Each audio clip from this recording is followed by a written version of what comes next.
Assalamualaikum warahmatullahi wabarakatuh.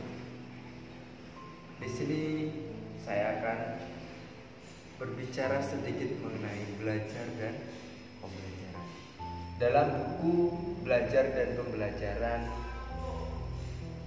karya dari Dr. Ahdar Jamaluddin SAG SOS MPDI dan Dr. Wardana MPDI, dalam bukunya ia mengatakan belajar itu adalah suatu proses atau upaya yang dilakukan setiap individu untuk mendapatkan perubahan tingkah laku, baik dalam bentuk pengetahuan, pengalaman, keterampilan, sikap, dan nilai-nilai positif yang telah ia pelajari.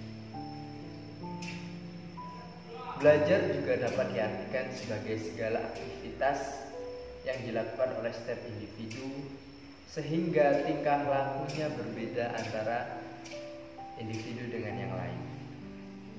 Artinya, proses perubahan kepribadian seseorang, di mana perubahan tersebut dalam bentuk peningkatan kualitas perilaku seperti peningkatan pengetahuan, keterampilan, dan juga daya pikir, merupakan suatu proses unsur yang fundamental dalam masing-masing untuk meningkatkan pendidikan. Menurut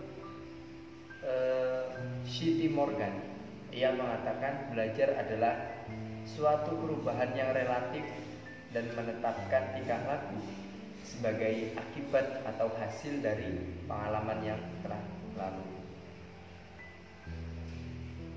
Seperti yang telah disinggung, tujuan utama kegiatan belajar adalah memperoleh dan meningkatkan tingkah laku manusia dalam bentuk pengetahuan, keterampilan, sikap positif, dan berbagai kemampuan lainnya. S. Nasution M.A. mendefinisikan belajar sebagai perubahan kelakuan dan juga pengalaman dan latihan.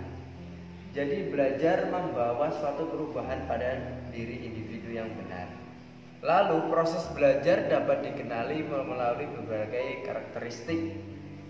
Contohnya itu perubahan tingkah laku, perubahan hasil belajar, perubahan belajar yang membutuhkan waktu tidak sebentar, di mana hasilnya adalah tingkah laku individu.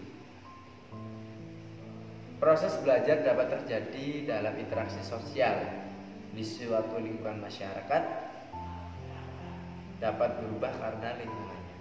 Sedangkan pembelajaran yang diidentikan dengan kata mengajar, yang berasal dari kata ajar, yang berarti petunjuk yang diberikan kepada orang supaya diketahui.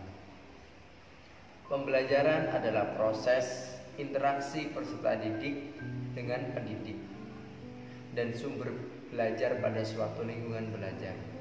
Pembelajaran yang diberikan pendidik agar dapat terjadi proses perolehan ilmu dan pengetahuan, penguasaan kemahiran, serta membentukkan sikap dan kepercayaan kepada peserta didik.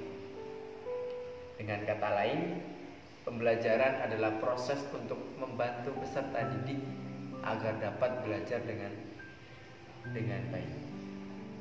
Hakikat belajar dan pembelajaran dapat dipahami bahwa pembelajaran membutuhkan hubungan dialogis yang sungguh-sungguh antara guru dan peserta didik, di mana penekanannya adalah pada proses pembelajaran oleh peserta didik, bukan pengajaran oleh guru. Lalu maka pembelajaran itu dapat dimaknai sebagai suatu kegiatan yang dilakukan oleh guru sedemikian rupa sehingga tingkah laku peserta didik berubah ke arah yang lebih baik. Fokus pembelajaran yang lebih ditekankan pada keaktifan peserta didik, terjadilah proses yang dapat menjelaskan sejauh mana tujuan pembelajaran yang telah ditetapkan oleh peserta didik. Keaktifan peserta didik dituntut secara fisik saja, tetapi juga dari segi kejiwaan. Apabila fisik peserta didik yang aktif tetapi pikiran mentalnya kurang aktif, maka kemungkinan besar tujuan dari pembelajaran tidak tercapai.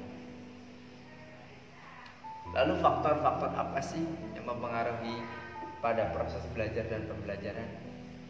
Itu adalah ada faktor dua. Yang pertama, internal dan eksternal. Internal dari dalam peserta didik, bagaimana ia berpikir untuk mengetahui ilmu yang telah disampaikan oleh peserta didik. Ada juga faktor eksternal, faktor yang mempengaruhi terhadap psikologis, fisik dari seorang peserta didik. Dan demikianlah mengenai belajar dan pengajaran. Mudah-mudahan kita mendapatkan ilmu yang bermanfaat lagi. Lebih kurangnya saya mohon maaf. Wassalamualaikum warahmatullahi wabarakatuh.